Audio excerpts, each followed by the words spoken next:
Despite some of the familiar pageantry today I've been talking about, it's worth repeating that what we saw today was not a normal inauguration of an American president.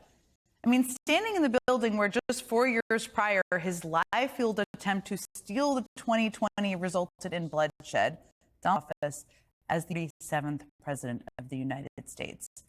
And among those placed in seats of honor on the dais surrounding Trump were not just former presidents, some were there, or members of Congress, his family, or his cabinet nominees. But there was also a small handful of wealthy. It doesn't happen by hand. It's really hard to imagine a scenario where the Trump inaugural team didn't get to decide who, outside of some members of Congress, was invited to attend the smaller speech indoors. And they definitely decided who sat on the dais behind them. Plenty of seats for Trump. And that choice kind of speaks volumes.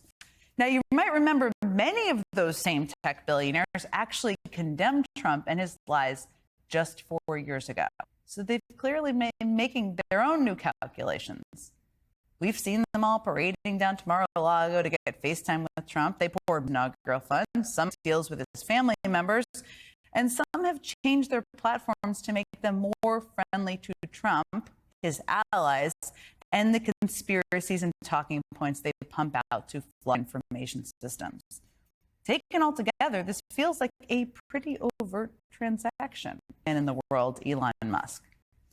During the campaign, remember, Musk donated $250 million to Trump's re-election effort. That was a little bit of a slip there, a Freudian slip, and used the reach social media platform to amplify Trump's message. Now, Musk, who runs multiple companies, will lead an agency board that will give recommendations on government spending and regulations from an office on the White House complex. This is not normal. Trump is giving in some policy preference to basically whatever billionaire is willing to pay. He's prioritizing the world address. Trump made that priority fairly clear. Los Angeles, where we're watching fires still tragically burn from weeks ago without even a token of defense. They're raging through the houses and communities in our country, some of whom are sitting here right now. They don't have a home any longer. That's interesting. To be clear, more than 100,000 have lost their homes from those wildfires. And yet it's the, quote, wealthiest and the... Look, the rich and powerful have always had an outsized influence in our society. But what we are seeing coalesce openly around Trump now appears to be something different. And Democratic Senator Chris Murphy has a clear definition of what we are witnessing. In a new piece out today, he writes, "What you are watching is the conservative billionaires, an elected leader to grab power so that the government works to enrich the small cabal of wealthy insiders and no one else." It's quite chilling. Joining me now is Senator Chris Murphy of Connecticut. That's a pretty chilling statement. But for folks kind of just tuning into this threat, tell us more about what concerns you the most. Yeah, I mean, oligarchy is a big word. It's an old word, but it exists. It describes lots of civilizations. There are lots of nations, a strong in league with the richest men of that country, and they do favors for each other. The oligarchs, the rich men, protect the leader. The leader, in turn, enrich. Coincidence that the rich men that you saw up there on that stage today, the billionaires, people making ungodly amounts of money, are also running the nation's information infrastructure, because those men can do a specific favor for Donald Trump. They can tilt and away from his opposition. What can Donald Trump do for them? Every single one of those guys on stage today have interests before the government. Tim Cook doesn't want Apple's iPhones to be subject to Trump's tariffs.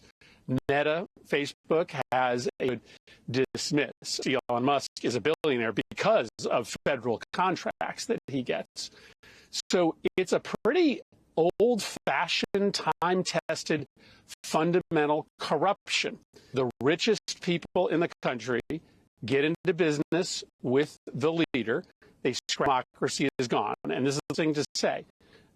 Oligarchy stands in contrast to democracy, because once the richest people start doing deals with the leader, then they can rig the rules of governance so that there's really no choice left in. Oligarchy is also just a bunch of really rich guys who have way too much influence. And that's what we're seeing literally on the dais today at the inauguration. You also said something, I mean, this is, I think, hopefully one of the walls for anybody who is concerned about the threats to our democracy, that the left needs to know about that. But what does that exactly look like to you? Is there anything you're seeing out there right now that feels promising? Yeah, absolutely. Like, we need to understand that when the right starts saying something, like when they started claiming, within hours and days, it becomes amplified very quickly amongst the online right. That's because the right has consciously built an infrastructure all around this country, content makers, and some of it's organic, but a lot is intentional and paid for. The left has to do the same thing.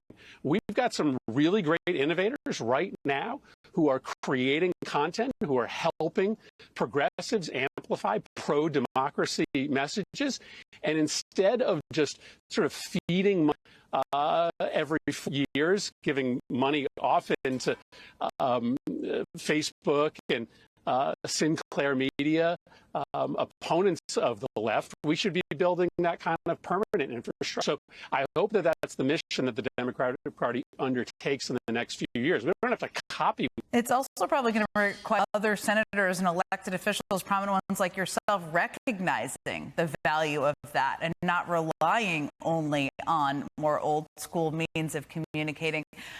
There's to happen today, to state the obvious. I've been talking about it all show. I talked to your colleague, Senator Schiff, about it. But I do want to ask you a couple things for 1,500 January 6th insurrectionists.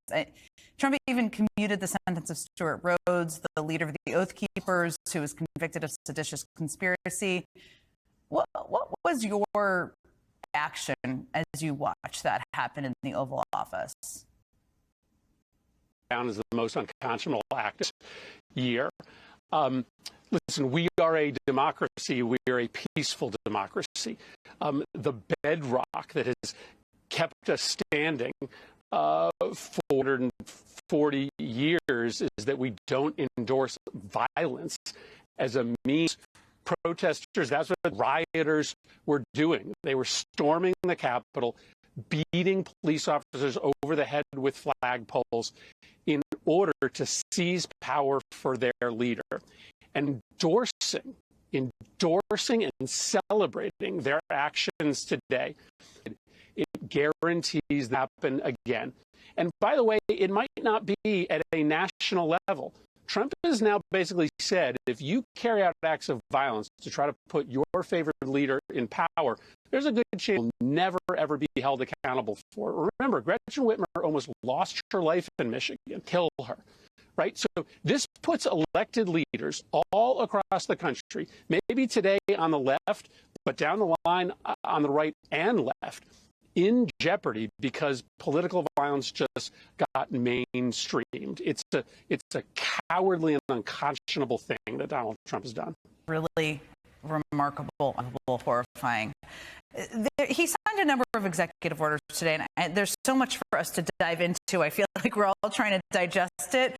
One of them was an executive order giving TikTok a 5-day extension. I know you've said you'd rather see Congress tackle legislation that protects children on really fair, but where to go from here, do you think? Well, I don't know that TikTok is really interested in selling, but what has been clear over the last 48 hours is they're really interested in getting in good with Donald Trump. TikTok is ultimately answerable to the Chinese government. And so they're trying to cut a favorable deal with Trump so that he'll give China a pass on the issue of trade or give them a pass on Taiwan. What Trump said the other day is that he wants the TikTok. That means Donald Trump gets to run TikTok. Well, Donald Trump Jr. gets to run Twitter. Once again, you're seeing the Trump administration try assiduously to take control of the country's information. That's another way that democracy goes down the drain. You know where there's state-run controlled media? You know well, Senator. China, Russia, a lot of those countries